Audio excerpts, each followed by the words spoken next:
That's the best scene I've ever done in this little workshop. Dad. What are you doing? There was just so much blood. Pinpoint serial killer? Not serial killers. Why am I giving a flirting class?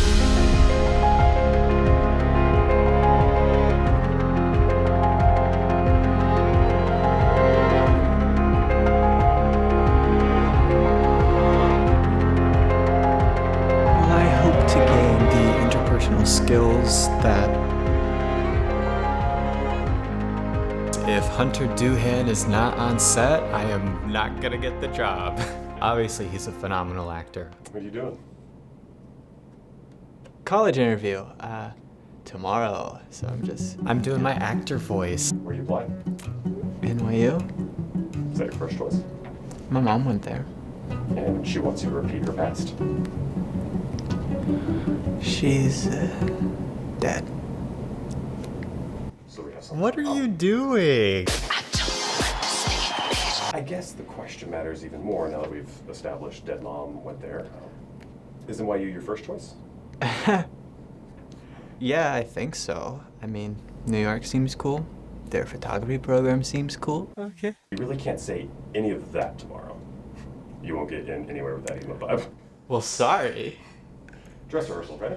I'm Professor whatever. I don't know your name. Adam. So what does a southern boy like you who has trouble remembering his own surname hope to learn from attending our big city, New York University? Well, I hope to gain the interpersonal skills to finally have some kind of social life, which I've clearly lacked throughout all of high school because I've just been reading and taking photographs. Oh, God. I hate so much about the things that you choose to be. We absolutely love nerds without social skills here at NYU. What political or social issues are you passionate about? Dogs, anything with dogs. This whole dog chunk. Rottweiler or Chihuahua? Rottweiler. Lomburger? Lomburger. Tell me about an experience that has had a big impact on you recently. I mean, other than the death of your mother. The next day. Well, Oh my God. I just met stop. this really cool girl. What do you like about her? She's good at fishing. I'm scared that she'll break my heart.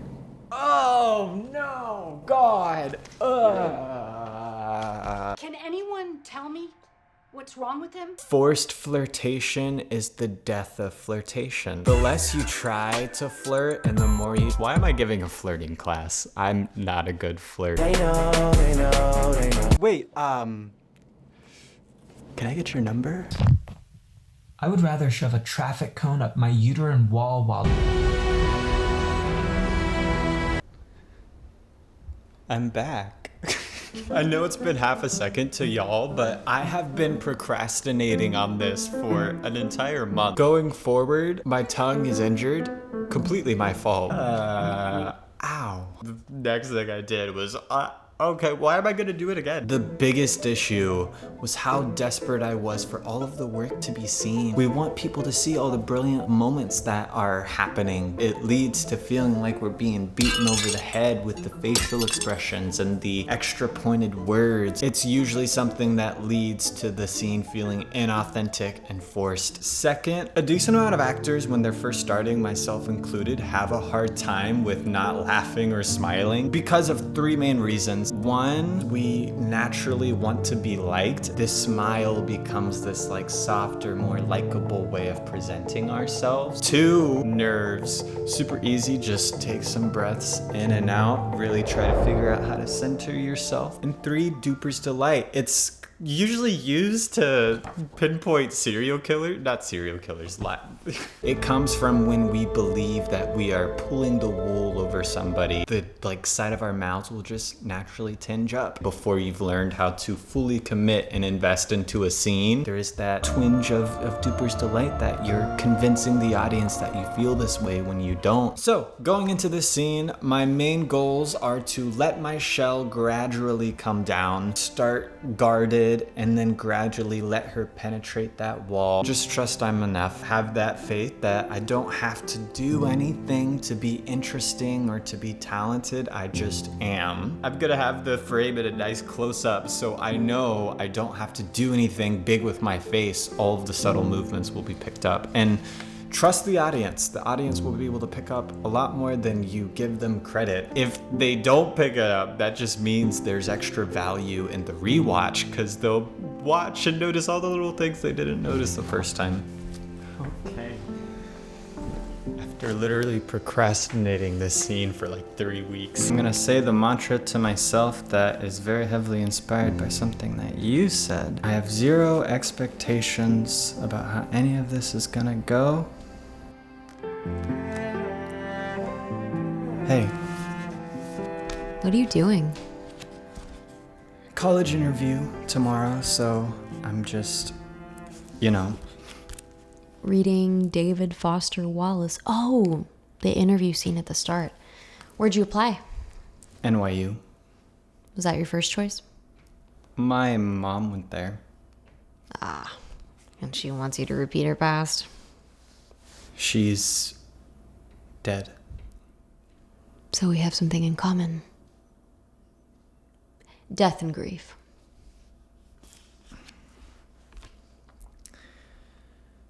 What was he like, your brother? An idiot. Funny, the day he died, he was wearing my t-shirt. I never told anyone that. I don't know why. How do you know Rocco? I just met him once. I guess the question matters even more now that we've established that your dead mom went there. Is NYU your first choice?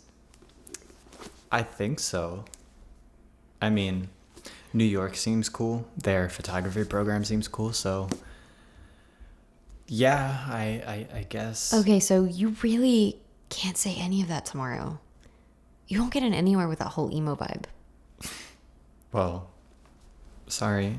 Dress rehearsal. Ready? I'm Professor whatever. I don't know your name. Adam. Adam. So what does a southern boy like you, who has trouble remembering his own surname, hope to learn from a nearly Arctic New York City university? Well, I hope to gain the interpersonal skills that I have clearly lacked throughout all of high school to finally have some type of social life because I've just been reading and taking photographs. I have to tell you, we absolutely love nerds without social skills here at NYU.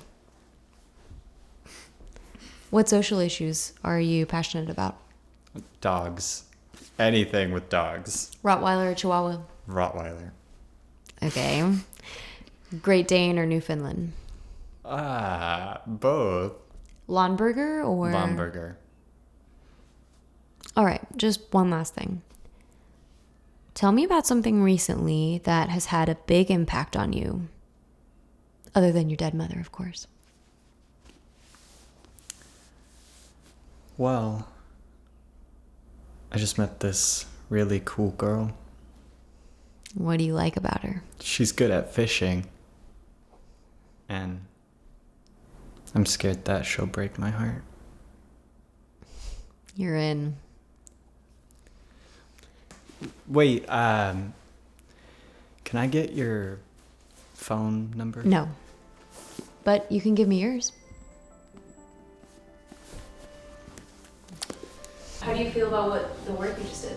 That's the best scene I've ever done in this little workshop. It wasn't anything flashy. It wasn't anything like super intense, super dramatic. It's easy when it's like, a big crazy scene like that to like swing for the fences. I'm happy with it. Why did you say you don't drive the car? I thought it'd be better. Maybe he and Nancy Ramirez won't talk to each other. Okay, what do we say if they do? You say you drove it before you were 16, and so when he asked, you lied. You panicked and lied. You said you had the car taken care I of. thought it had. I'm resisting the fact that I wasn't actually feeling scared or intense or emotional. The very act of resisting either the presence or absence of an emotion is what will get you in your head. Just roll with it. Just see what happens. And it might not be the take that you go with, but it at least feels real. Was it abandoned? No. Wait, so someone was driving it. Who? Dad, I don't know. We haven't got time. do you think that they're gonna We haven't go got time to... for this. Listen to me. You have to think now. Okay? Fucking look at me, Adam. Yes! Come on! His blood was on you. I couldn't breathe, so I went back to the car to get my inhaler. You walked back. I crawled. Yeah, the blood... On your hands? Yeah. Did you open the car door? I can't remember. I can't. Did you touch the seat? I think so. I mean, there was so much blood. You wanted to get it off. Yeah. The steering wheel. Did you wipe your hands first before you drove away? I don't know. I don't think so. So your fingerprints on his blood on the steering wheel. Please make it stop. This one's pretty cut and dry. I was just standing there trying to feel the emotion instead of letting your body be free to experience and feel what it feels and not judging that. It makes sense that as soon as I started getting more physical in the scene, the emotions started coming up a lot more naturally. So game plan, breathe, focus on the situation, not the emotion, and trust that it will go where it needs to go. I don't need to micromanage it. Why did you say you don't drive the car? I thought it would be better. Maybe he and Nancy Ramirez won't talk. What if they do? You say you drove it when you were 16, and when he asked, you lied and panicked. I thought you said you had the car taken care of. I thought I had. Well, okay, so it was abandoned. No. Wait, so someone was driving it? Who? Dad! I don't know. Well, do you think they're gonna go to the police? We don't have time for this. Listen to me. You have to think now. Fucking look at me, Adam. Okay, so you tried to help him. Yes. Keep looking at me. His blood was on you? Yes. I couldn't breathe, so I went back to the car for my inhaler. You walked back? I crawled. And the blood was... On your hands. Yeah. Did you open the car door? I can't remember. Try. I can't. Did you touch the seat? I don't know. I think so. I mean, there was just so much blood. And you wanted to get it off? Yeah. The steering wheel. Did you wipe your hand first before you drove away? I don't know. So your fingerprints on his blood on the steering wheel. Can you please just make it stop? What do you think I'm doing here with every fucking ounce of everything I've got? Dad, I can't breathe. Adam, Jesus Christ, where's your inhaler? How do you know Rocco? I just met him once. I guess the question matters even more now that we've established your dead mom went there. Sorry. Is in why... I'm laughing because the TV turned on because you said Rocco and it heard Roku. How do you know Raku? And it comes up, it says thinking. Turn the voice command off. Oh.